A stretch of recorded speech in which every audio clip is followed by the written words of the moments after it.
Welcome back. Today we're going to do a quick one on the collaboration between EPZ and Tipsy called the Star One. So for those of you who have looked into this one, you'll sort of know that Tipsy is maybe more known for working with bands or stage production or live monitoring.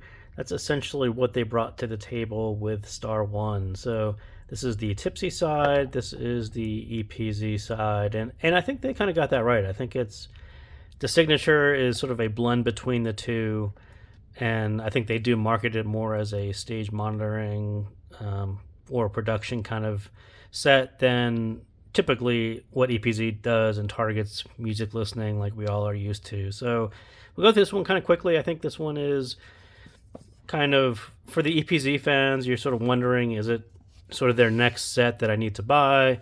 And I think the answer is probably maybe. I think it's just it really EPZ tends to do very intentional things with their tunings.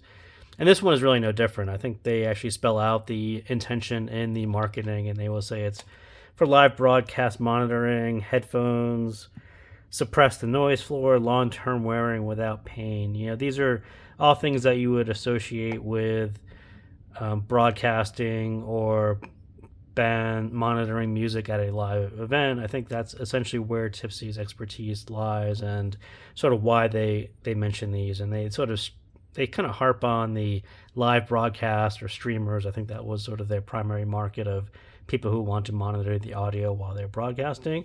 And that's why, as I said, Tipsy brought that expertise. But to me, that sort of rings as in this should have been a clean, clear, natural presentation while minimizing noise at either end on the bass and the treble, and they kind of got there. There's a little couple surprises in there, but I think generally that's how I would call it. It looks quite V-shaped on the graph, but it really actually just leans brighter. There's an emphasis on this bringing the vocals forward, bringing the treble forward, and that's sort of why I would say it looks V-shaped, but it's actually tilted brighter into the treble, and it really leans into the upper mids and treble. And it does come across as a lower volume set for that reason. It's just another set where the bass looks quite large on the graph, and we'll look at that in 1 second, but it's really meant to sound full at lower volume, not really a bass head banger. But I will say that this one has a wider range of usable volume than Forteza does. So let's look at what's going on here, and you can sort of see the mix of EPZ and Tipsy, kind of what's going on here. So the Star One is in red. So ignore the little bumps here. Those tend to, if I don't have enough volume on my coupler, they tend to bump out right exactly there. So ignore that. It's probably perfectly flat and almost the same as what Q5 is. So bass shelf, kind of this slight bass boosted off of Harman, not nearly as lean as G10. Then as you come into the mids, you really kind of see where this is. I would call this EPZ. It's very much like Q5. This is probably a Tipsy influence, and bringing up Star One, quite up there at 12 or 13 dB in the pin area and through the treble. It's just a heavy emphasis right there. And again, I would say that EPZ does a really nice balanced tuning across these sets from G10 and even Q5, and I complain about that one, but when you look at the level that they used on Star One, you can kind of see that this one has some intention to it and to really emphasize this. And as a general purpose music enjoyment set, kind of okay. I mean, some people do enjoy that. It's just kind of a lot forward and is a pretty high level there, so you do have to turn the volume down. But yeah, I would say that there's nothing really hidden. Everything that you need to see is, or sort of can be understood. A lot of it is on the graph. You just get kind of a nice bass shelf and then a real heavy emphasis here, and you're not going to hear as much going on there. So that's the gist of where they went on the focus on Star One. So the sound, again, and you look at the graph, you pretty much have a decent idea of what's going on. When you take volume into account, it's a lot closer to Harman, and I don't really have it, but it'll be closer to, it almost sounds closer to G10 when you account into volume. So volume tends to flatten out the V a little bit. So this looks kind of heavily bass boosted, and there's kind of a decent bass boost to it. But as you turn the volume down to get this into kind of more natural levels for your ears, it tends to flatten out the V, so it doesn't look as V-shaped or as steep as it looks.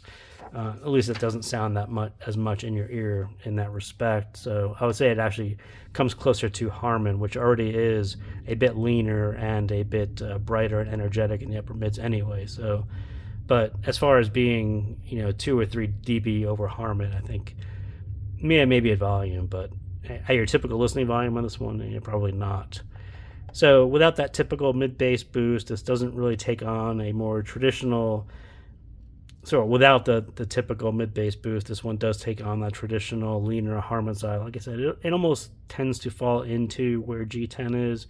It's probably still a little bit above G10, but yeah, the bass is kind of just a lot depends on where your volume at. But it is one of those Harmans that's going to emphasize the female vocals, and that really shouldn't be shocking if you look at the graph or you pay attention to where they were leaning with number one. So the bass, and I'll kind of run through some summaries of this, and I think it's really kind of true to their intent, enough to sound natural but not get in the way or overstep in monitoring. There is a subtle sub-bass dip to it, and again, this level, it's probably about Q5, but when you take volume into account, it's sort of between G10 and Q5. Kind of maybe a little bit more than I was actually expecting. I was expecting it to be a little cleaner. I was probably more expecting it to be where G10 is, a much leaner version to really focus on a very clean, kind of pristine, cleaner version of mids. And they actually left a little bass in there. And I think that's the EPZ influenced where you hear it here, and then they bump this out just a little bit extra to make up for what they left here. So I'm not sure I agree with that, but it's kind of what they did. So yeah, I just say I was a little bit surprised by what they left into the bass as opposed to really leaning it out. But again, I would say it's more of a crossover between the two as opposed to Tipsy having a major influence, or they already influenced the upper mids. But on the bass, I think that feels like EPZ.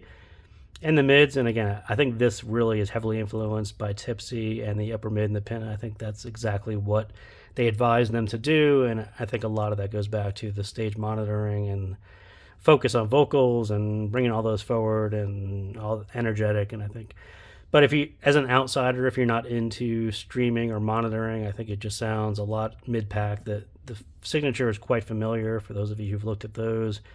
Nothing really tends to stick out, but the price tends to stick out. It's a little bit up there in price for this type of signature.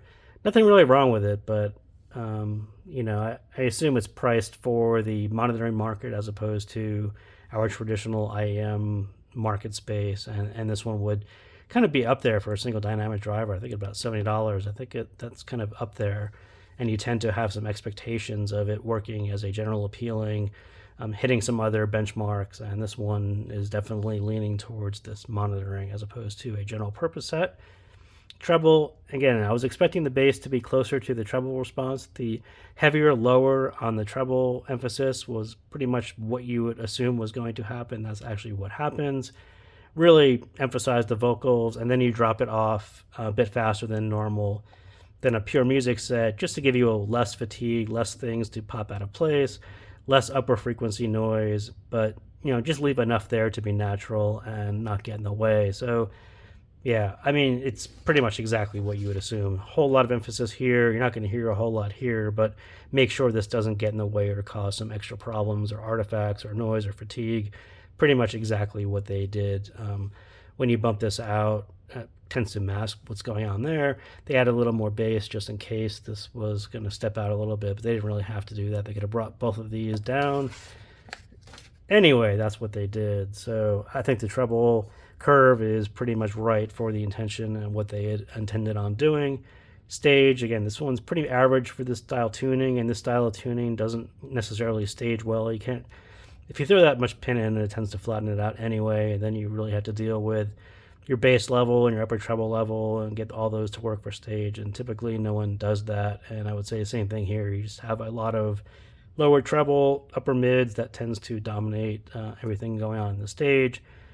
But on the flip side of that is you are looking for a decent amount of separation, and that's kind of average here as well for a one dynamic driver. So yeah, kind of interesting. I'm not sure that for stage monitoring I would have picked this tuning on this particular driver, or I don't know.